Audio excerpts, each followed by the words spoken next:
네, 오늘 본문 말씀은요. 창세기 12장 1절에서 2절 말씀입니다. 다 같이 합독하겠습니다. 주님께서 아브라함에게 말씀하셨다. 너는 내가 살고 있는 땅과 내가 난 곳과 너의 아버지의 집을 떠나서 내가 보여주는 땅으로 가거라. 내가 너로 큰 민족이 되게 하고 너에게 복을 주어서 내가 크게 이름을 떨치게 하겠다. 너는 복의 근원이 될 것이다. 저희가 살아가면서 참 많은 일들을 겪고 있고 또 많은 것들을 겪으면서 우리가 삶을 살아가고 있죠. 네. 그럴 때 우리는 우리 안에서 죄인으로 인하여서 우리 마음 가운데 있는 어떤 죄악 가운데 인하여서 그런 죄성으로 우리의 삶에 나타내는 모습들이 완벽하지도 또는 하나님의 자녀로 살아가지 못할 때가 참 많습니다. 네. 그러나 우리는 다시 하나님을, 여기 모인 우리 여기 성도분들은 다시 하나님을 믿고 다시 하나님을 따르면서 살기로 결단하면서 나아가죠. 네. 그런 것처럼 오늘 말씀에서도요, 부족하지만 하나님을 그 믿는 삶을 따르면서 또 하나님께 인도함을 받으면서 살아가는 인물이 있습니다. 오늘 본문 말씀에 나온 인물처럼 바로 누구일까요? 네, 아브라함인데요. 처음에는요, 아브라함이 어떻게 시작하죠? 이름이 아브라함. 네, 아브라함으로 시작합니다. 네. 아브라함이 나오는 게 창세기 12장부터죠. 근데 첫 번째부터 하나님께서는요, 뭐라고 말씀하시죠? 주님께서 아브라함에게 말씀하셨다. 너는 내가 살고 있는 땅과 내가 난 곳과 너의 아버지 집을 떠나서 내가 보여주는 땅으로 가거라 라고 이렇게 하나님께서 아브라함을 부르셔서 어떠한 땅으로 보내십니다. 그리고 내가 너로 큰 민족이 되게 하고 너에게 복을 주어서 내가 크게 이름을 떨치게 하겠다. 너는 복의 근원이 될 것이다 라고 이렇게 말씀하면서 아브라함에게요 약속을 하십니다. 그래서 아브라함은요 곧바로 순종을 하고 떠납니다. 떠나서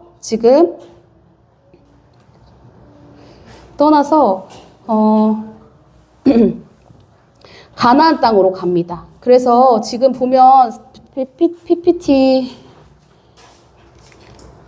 네, 하나님께서 아브라함을 부르시고 그래서 12장 7절의 말씀을 살펴보면요. 주님께서 아브라함에게 나타나셔서 말씀하셨다. 내가 너의 자손에게 이 땅을 주겠다. 아브라함은 거기서 자기가 나타나신 주님께 제단을 쌓아서 바쳤다라고 이렇게 말씀하십니다. 아브라함이 가나안 땅으로 옮기고 또 그 옮긴 곳에서 하나님께서는요 다시 한번 아브라함에게 나타나셔서 내가 너의 자손에게 이 땅을 주겠다. 즉 그 가나안 땅을 주겠다고 약속을 하십니다. 그리고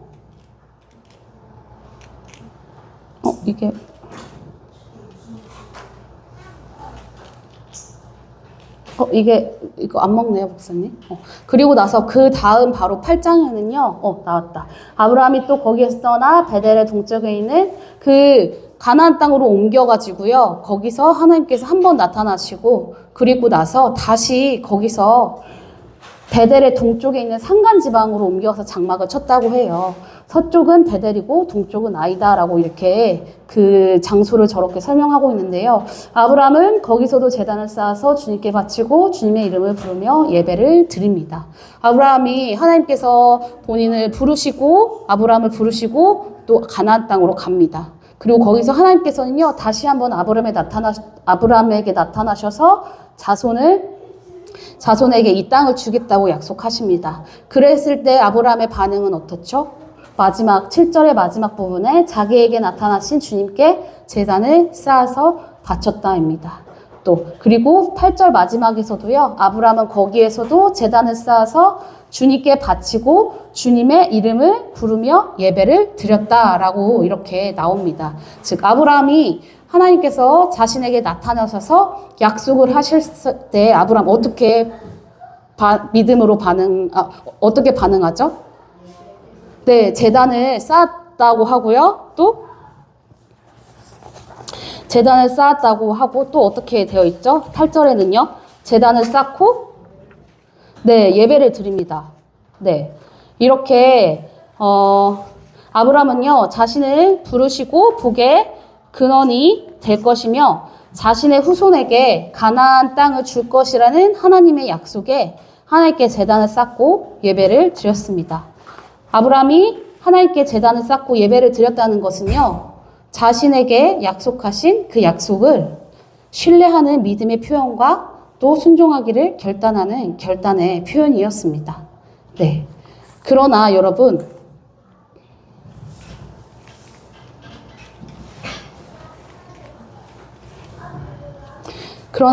그 믿음이 의로 여겨졌던 아브라함은요, 얼마 가지 못하고 실수를 합니다. 어떤 실수를 할까요? 애굽으로 그 가나안 땅이 기근이 들어서 애굽으로 도망간 게 아니라 그 땅으로 옮겼을 때 아브라함은 어떤 실수를 범하죠? 아내를 누이라고. 맞아요.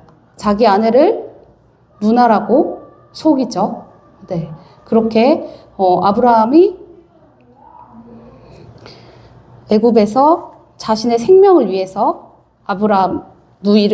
사라를 누이라고 속입니다. 그랬을 때 하나님께서는요 또 직접 개입하셔서 애굽의 바로 왕에게 나타나시죠. 네, 그렇게 해서 다시 아브라함이 아내를 다시 얻습니다. 네, 그러고 나서 롯이랑 함께 떠났거든요. 근데 이 아브라함과 롯이 다시 가나안 땅으로 다시 돌아오거든요. 근데 다시 돌아왔을 때 이 롯의 가축이나 종들, 그리고 아브라함의 가축이나 이런 종들이 함께 할 수 없어가지고 서로 이제 갈라지자라고 해가지고 아브라함이 롯에게 먼저 떠나라고 이렇게 권유를 하죠. 그래서 롯은 떠납니다. 네. 그리고 나서 다시 하나님께서는요, 아브라함에게 다시 찾아오십니다. 다시 찾아오셔서, 아이고, 너무 많이 갔네요. 네. 다시 찾아오셔서 하나님께서는요, 또 아브라함에게 약속을 하십니다. 네. 15장 2절에서 3절을 보면요, 하나님이 아브라함에게 그 자식이 없다고 하는데 하나님 저에게 무엇을 주시려고 하십니까? 저의 재산을 상속받을 자식이라고는 다마스쿠스 녀석 엘리에셀 뿐입니다. 라고 말씀하십니다. 그랬을 때 하나님께서는요, 주님께서 저에게 자식을 주지 않으셨으니 이제 저의 집에 있는 이 종이 저의 상속자가 될 것입니다. 라고 이렇게 아브라함이 이렇게 말하고 있습니다. 그때 창세기 네, 그렇게 말씀을 하고 있었을 때, 아마도, 이 아브라함은요, 하나님께서 아브라함에게 내가 이 땅을 너의 자손에게 주겠다고 했을 때, 제 개인적인 생각은 그냥 자기 자신한테서 나올 아들이 아니라, 이 엘리에셀이라는 이 사람을 통해서 자손이 나오겠다라고 이렇게 생각을 했었을 것 같기도 합니다. 왜냐면, 저의 재산을 상속받을 자식이라고는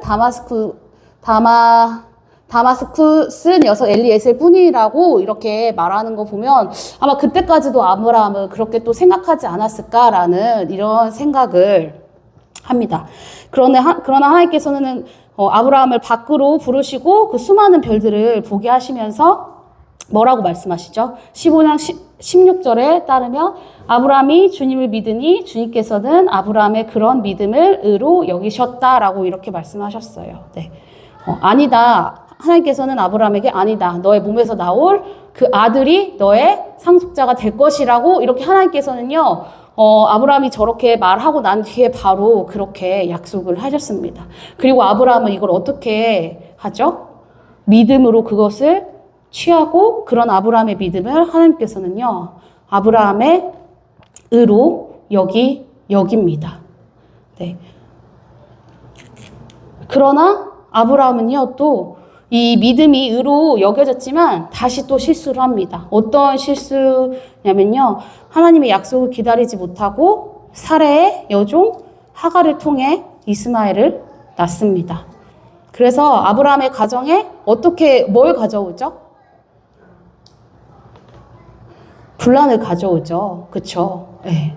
아브라함의 가정에 분란을 가져오고 결국 하갈과 이스마엘은 쫓겨나게 됩니다. 네. 이렇게 하나님께서 아브라함의 믿음을 의로 여기셨음에도 불구하고 아브라함의 삶은 또 실수하면서 부족할 수밖에 없는 인간의 모습을 참 잘 나타내기도 합니다. 그러나 다음 장인 창세기 17장은요. 하나님께서는 아브라함이 99세 때 다시 또 한 번 나타납니다. 다시 99세 또 나타나는 걸로 17장이 시작되고 있습니다. 그리고 하나님께서는 또다시 아브라함과 약속하십니다. 그리고 이때서야 아브라함을 이름을 뭘로 바꿔주시죠? 네, 아브라함으로 바꿔주십니다. 네, 지금 여기 뭐 아브라함 이름을 주셨던 내용은 안 나오지만 하나님께서 아브라함의 나이 99세 때 다시 나타나셔서요.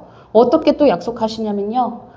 나는 전능한 하나님이다. 나에게 순종하며 흠없이 살아라. 나와 너 사이에 내가 몸소 언약을 세워서 너를 크게 번성하게 하겠다. 아브라함이 얼굴을 땅에 대고 엎드려 있는데 하나님이 그에게 말씀하셨다. 나는 너와 언약을 세우고 약속한다. 너는 여러 민족의 조상이 될 것이다. 라고 또 한번 이렇게 약속을 하십니다. 창세기 17장 1절에서 8절 말씀을 한번 같이 읽어볼게요. 우리 이거 같이 읽어보겠습니다. 시작. 아브라함의 나이 99이 되었을 때 주님께서 그에게 나타나셔서 말씀하셨다.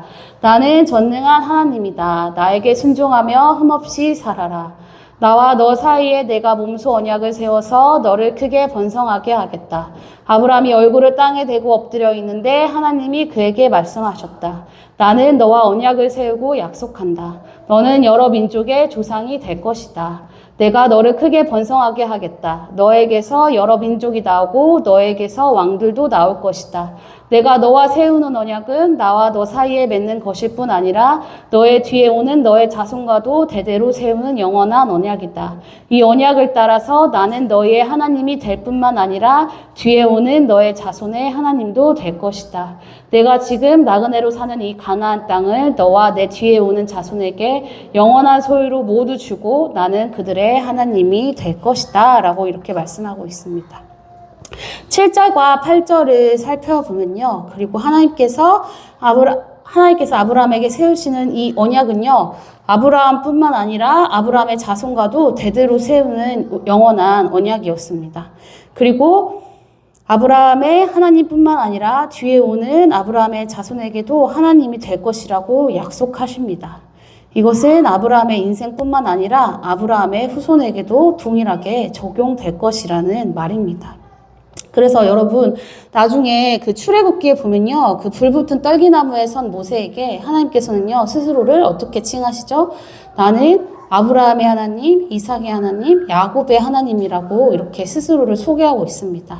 이렇게 모세에게 소개하는 이유는요. 아브라함에게 언약하시고 그 약속을 반드시 성취하시는 분이시고 그리고 그것이 모세에게도 동일하게 적용되어서 나타날 것이라는 뜻을 하나님께서는요. 스스로 나타내고 계신 것이었습니다. 어쨌든 이렇게 하나님께서는요. 아브라함의 이름을 아브라함으로 바꾸셨다는 것은 결국 하나님께서 하신 그 약속의 성취가 곧 임박했다는 것입니다.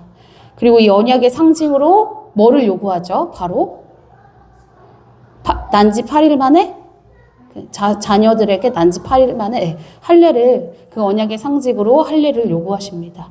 그리고 나서 바로 또 사라의 이름을 사라로 바꾸시면서요. 사라가 결국에 어미가 된다고 말씀하십니다. 그러나 17장 17절 18절에서의 아브라함의 태도를 볼 수 있습니다. 여러분. 아브라함은 얼굴을 땅에 대고 엎드려 웃으면서 혼잣말을 하였다. 나이 100살 된 남자가 아들을 낳는다고? 또 90살이나 되는 사라가 아이를 낳을 수 있을까? 아브라함은 하나님께 아뢰었다. 이스마엘이나 하나님께서 주시는 복을 받으면서 살기를 바랍니다. 여러분은 이 말씀이 어떤 느낌처럼 들리나요? 저는 약간 비아냥거리는 그런 느낌이 조금 드는 것 같아요. 네, 이스마엘이나 하나님께 복 받기를 원합니다. 라고 이렇게 말하는 게, 그 하나님이 이미 그 아브라함의 믿음을 의로 칭했음에도 불구하고요, 아브라함은 또요, 그 믿음의 모습은 온데간데 없고, 또 다시 하나님 앞에 의심하는 태도를 보이죠. 이렇게 하나님께서는요, 아브라함에게 여러 번 나타나셔서 약속하셨음에도 불구하고 계속 또 실수를 반복하는 모습을 볼 수 있습니다. 그리고 나서 그 17장에서는요, 세 사람이 다시 찾아와요. 물론 그 세 사람들이 이제 그 뒤에 이제 소돔과 고모라의 그 멸망이 나오는 것처럼 그 소돔과 고모라에 찾아가는 그런 사람들이지만, 그 아브라함의 집에 들려서 어때요? 사라한테 이맘때쯤 아들이 있을 거라고 그 약속을 다시 한번 상기시켜주고 대접을 받고 이제 나중에 길을 떠납니다. 네, 세 사람을 통해서 다시 한번 하나님의 약속을 상기시켜주고 있지만, 그러나 다시 이제 그 다음 장 창세기 20장에 보면요, 아브라함은요 또다시 자신의 아내 사라를 누이라고 또 속이는 일이 발생합니다. 네, 여러분, 이제 그리고 나서 21장에서요, 이삭이 태어나는 이제 그런 일이 일어나는데요. 여기까지 제가 아브라함의 삶을 말씀을 읽으면서요, 참 우리의 삶이 아브라함의 삶과 너무 닮지 않았나라는 이런 생각을 했습니다.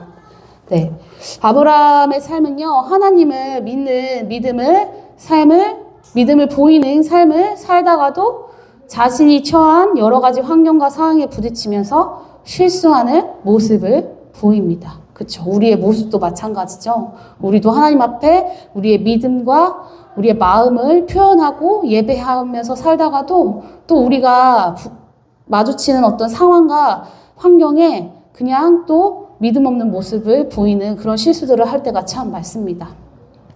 그럴 때마다 이렇게 아브라함이 자신이 이렇게 실수하는 모습을 보일 때마다요, 하나님께서는요, 아브라함에게 나타나시면서 어떻게 하시죠? 계속 무슨 말씀을 하시죠? 네, 약속을 하십니다. 내가 너를 수많은 별들과 같은 자손들을 줄 것이며 이 땅을 너의 자손들에게 줄 것이며, 이렇게 계속 약속을 하십니다. 약속하시는 모습을 볼 수 있어요. 그리고 그 약속으로요, 아브라함의 삶을 이끌어 가시는 것을 우리는 또 깨달을 수 있습니다. 네, 아브라함 또한 자꾸 실수하고 넘어지는 자신의 삶을 인정하면서도요, 또 그러면서도 하나님께서 자신의 삶을 이끌어 가시는 것에 또 자신의 삶을 맡기는 모습도 우리는 볼 수도 있습니다. 그리고 하나님께서는요, 이 약속이 아브라함뿐만 아니라 아브라함의 자손에게도 영원하다는 것을 말씀하셨습니다. 아브라함의 자손은 누구일까요, 여러분? 누구일까요? 네. 들었어요? 태일 형제? 뭐라고 들었어요? 네? 네. 네, 물론 아브라함에게서 나온 이스라엘 민족이기도 하지만 이미 아브라함이 믿음으로 의를 얻었던 것처럼 믿음으로 의롭다 함을 얻은 우리 또한 아브라함의 자손입니다. 우리 삶 또한 마찬가지입니다. 아브라함처럼 우리도 하나님께 믿음의 반응을 보이다가도 우리가 처한 현실에서 실수하고 넘어지는 삶입니다. 그리고 이것을 반복하면서 살아갑니다. 그러나 하나님께서는요, 아브라함에게 나타나셔서 너 또 막 거짓말하고 너 이렇게 믿음 없는 모습을 보일 거야 라는 이런 말씀을 하시지 않았죠. 어디에도 볼 수 없더라고요. 제가 창세기를 아브라함의 그 이삭을 낳기까지의 삶을 읽으면서, 말씀을 읽으면서 마찬가지로 우리 주님께서도 우리를 탓하거나 정죄하지 않습니다. 우리가 실수를 반복하고 넘어지고 하나님 앞에서 믿음 없는 모습을 보일 수도 있지만 우리 주님께서는요, 한 번도 우리를 탓하거나 정죄하지 않는 분이십니다. 다만 우리의 연약하고 부족하고 넘어질 수 없는 우리 삶에 찾아오셔서 오히려 끊임없이 약속하시고, 그리고 그 약속이 있는 삶으로 우리를 이끌어 가시고 인도하고 계십니다. 그리고 우리는 하나님께서 우리에게 약속하신 그 약속을 붙들고 다시 한번 일어설 힘을 얻고요. 다시 한번 하나님을 찬양하는 힘을 얻고요. 또 다시 한번 하나님께 예배하는 힘을 얻습니다. 그래서 아브라함의 자손인 우리 또한 하나님의 약속이 여전히 21세기를 살아가고 있는 우리에게도 동일하게 적용되는 것을 경험할 수 있습니다. 아브라함의 하나님, 이삭의 하나님, 야곱의 하나님이 나의 하나님이라는 것을 우리 또한 경험해야 합니다. 이러한 하나님 우리 삶에서 고백하는 것이 여러분 얼마나 큰 축복인지 아십니까? 네, 우리 입에서 아브라함의 하나님, 야곱의 하나님, 이삭의 하나님, 그리고 나의 하나님을 여러분들이 입술로 고백하기 소망합니다. 네, 여러분 그러나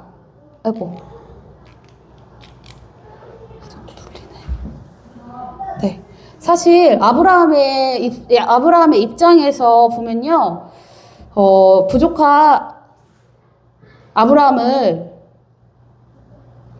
부족한 자기 자신을 이제 하나님께서는 약속을 통하여 일으키시고 또 그 삶을 인도하시고 이끌어 가시는 삶이지만요, 이거를 하나님 편에서 생각해 보면요, 하나님은 자신의 약속을 그리고 자신의 약속이 하나님의 그 약속이 하나님 자신의 일을 아브라함을 통해서 이루어 가시는 것입니다. 네, 하나님께서는요 그 약속을 통하여서 한 인간에게 자신의 약속, 자신의 일을 그 인간을 통하여서 그 하나님의 일을 이루어 가시는 거고, 또 우리 인간의 입장, 피조물의 입장에서 보면요, 하나님께서 그 약속을 통해 우리가 그 하나님 우리의 삶을 이끌어 가시고 또 인도함을 받는 삶인 것입니다. 네, 그래서 이 땅 가운데서 아브라함을 통해서 이루어지는 하나님의 일인 것입니다. 마찬가지로 우리 인생에도 하나님께서 우리를 통해 이루어 가시는 하나님의 일이 있어야 합니다. 네, 우리는 보통 이것을 비전이라고도 합니다. 비전, 소명, 사명이라고 이렇게 합니다. 하나님의 비전은 자신의 나라를 만들어가는 것을 아브라함을 통해 이루어 가십니다. 자, 국가가 되는 3대 요소가 뭐죠?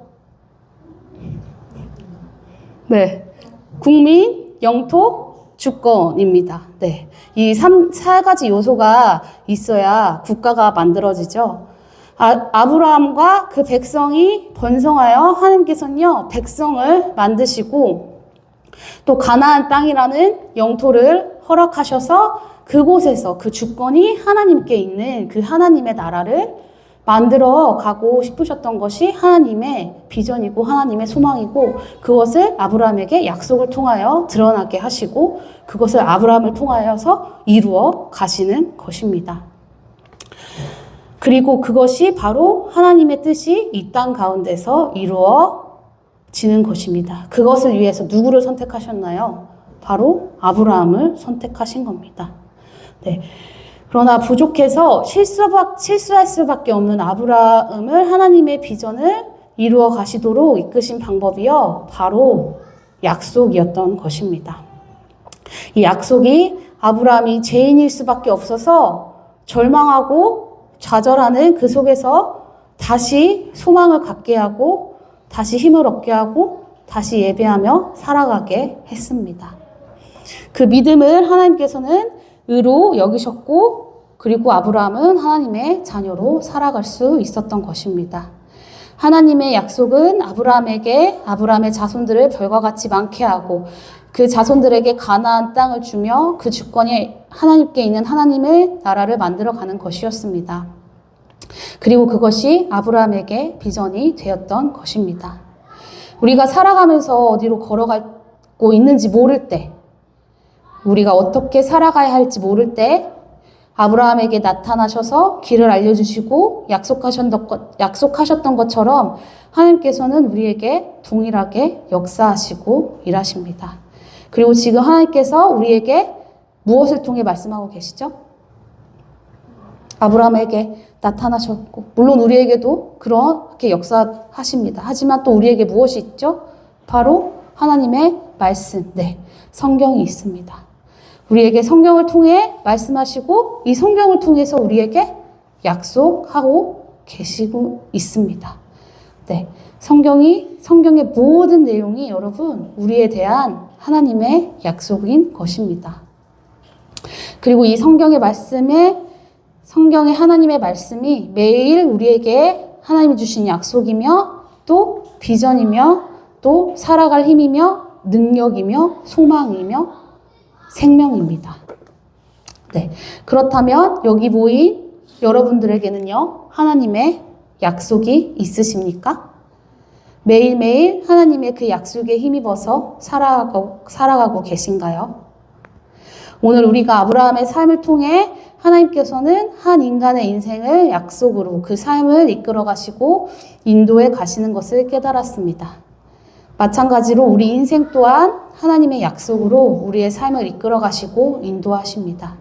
그리고 우리는 그 인도함과 이끌림을 받으며 살아가야 합니다.